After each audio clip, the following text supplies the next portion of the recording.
kailangang lumabas ng Maynila para sa bakasyong masaya.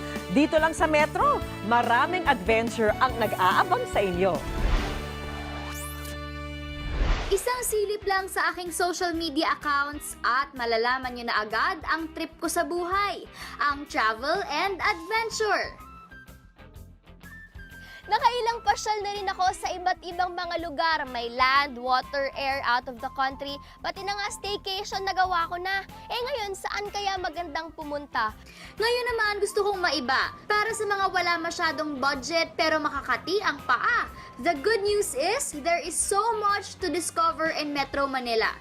Kung gusto nyo ma-appreciate ng nature, hindi naman kailangan ng mahabang travel adventure dahil dito lang sa Pasig, pwede na kayong tumambling.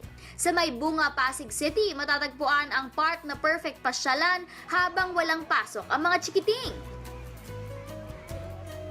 Nahahati sa tatlo ang lugar. Una ang swimming pool area na may 6 na pools. Pangalawa naman ang tinatawag nilang rave park. Dito pwedeng makipag-meet and greet sa mga hayop at bulaklak. Ay, ang dami. Ilan po sila? Dalawa? Magjowa sila po. Ayun yung hawk. Mr. Peacock! Pwede po bang pakibukas yung puwet mo? Pagaspas! Ano na? Liliit nila, no? Buk, buk, buk, buk, buk, buk, buk.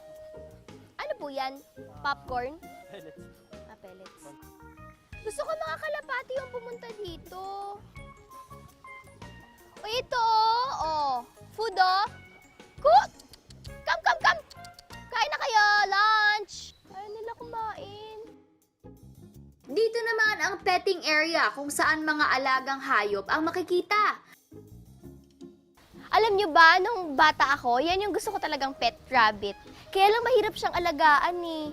Nagkaroon ako niyan 8. Kaya lahat sila na deads.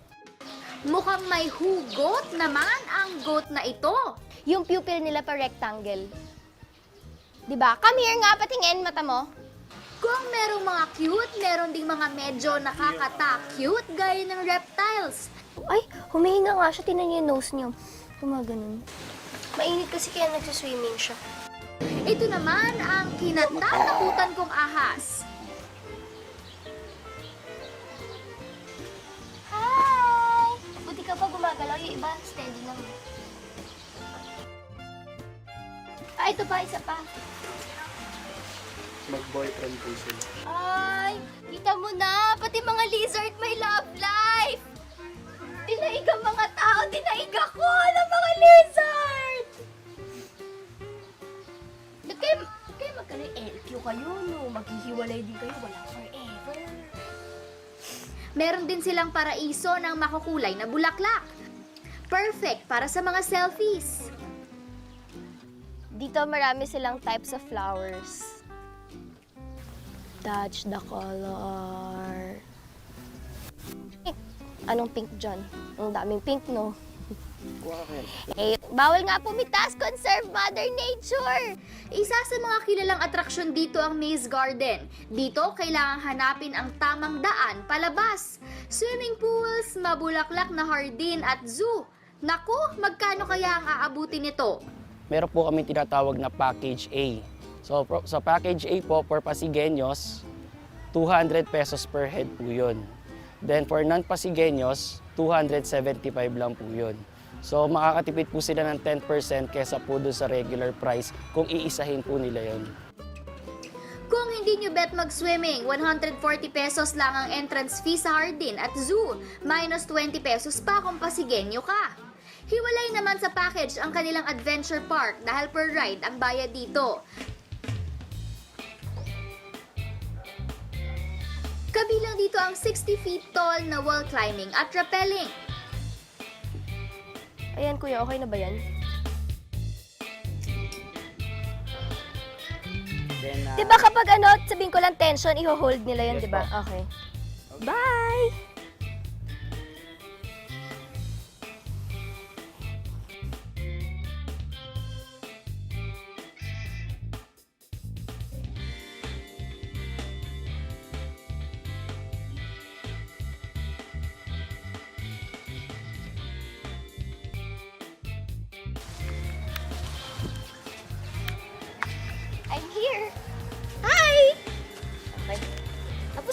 yun, di ba?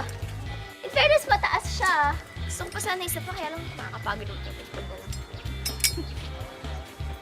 For skateboard enthusiasts naman, itong skateboard ramps.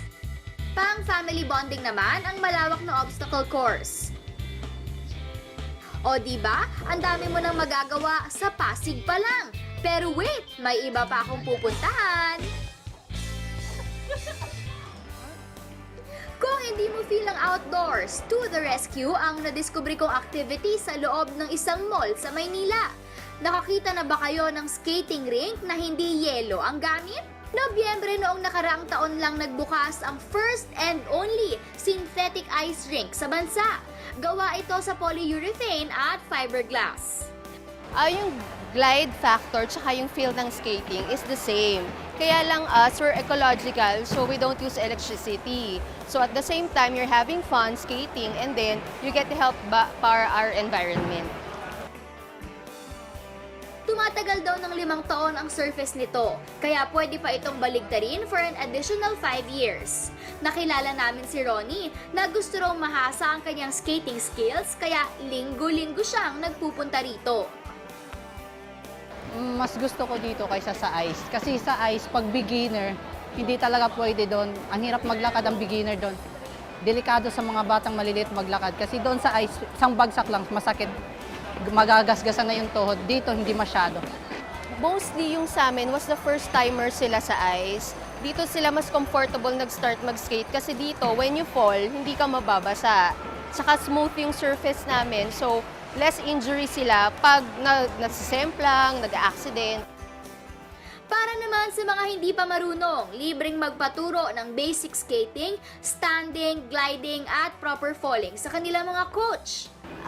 Actually, namamasyal lang kami ngayon. We are from Ilocos Norte. Gusto lang namin yung ma-experience din yung pumunta rito.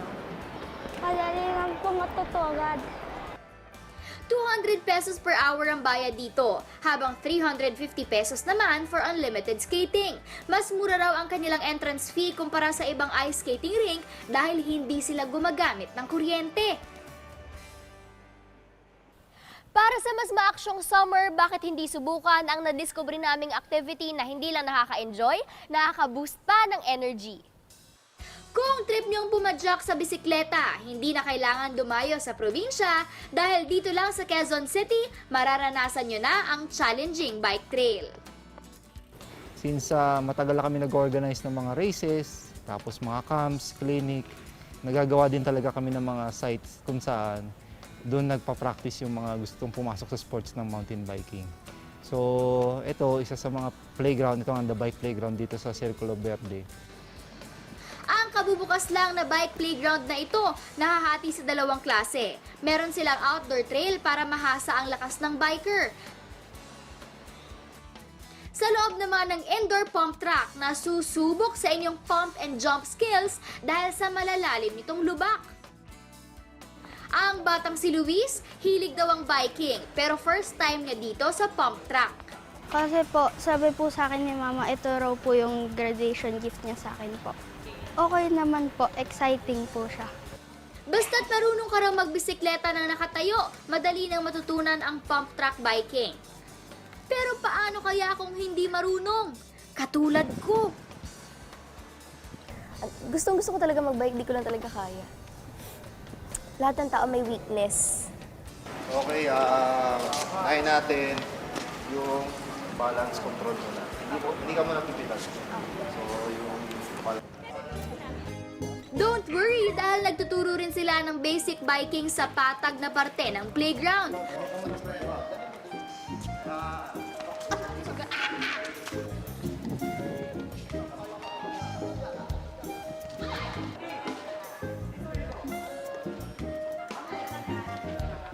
At mukhang kaunti na lang, matututo na ako.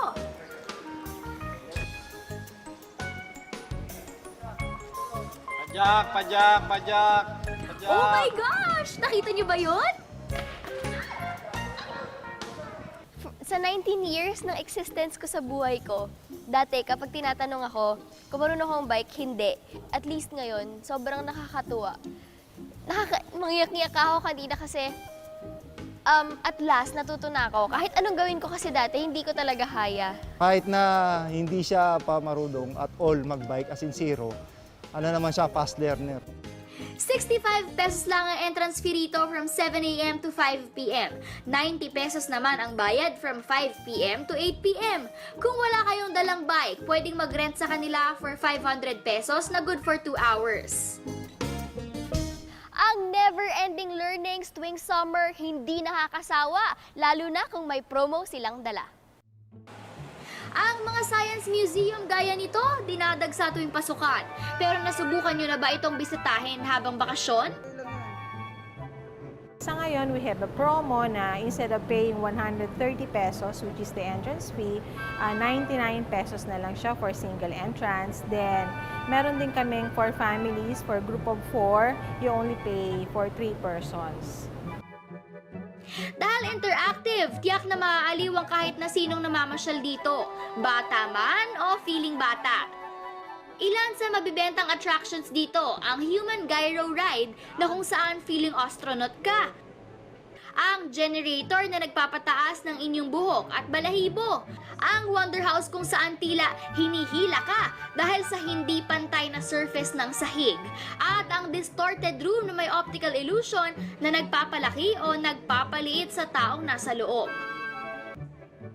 Siyempre, hindi lang puro fun ang hatid nila. Meron ding mga exhibit na nagbibigay kaalaman tungkol sa climate change, earthquakes, at iba pang mga aspetong pangkalikasan. Sa isang buong araw na pamamasyal, hindi lang ako nakadiskubre ng mga bago at napapanahong pasyalan. Natutunan ko rin sa wakas ang isang sport na inakala kong hanggang pangarap ko na lang mararanasan.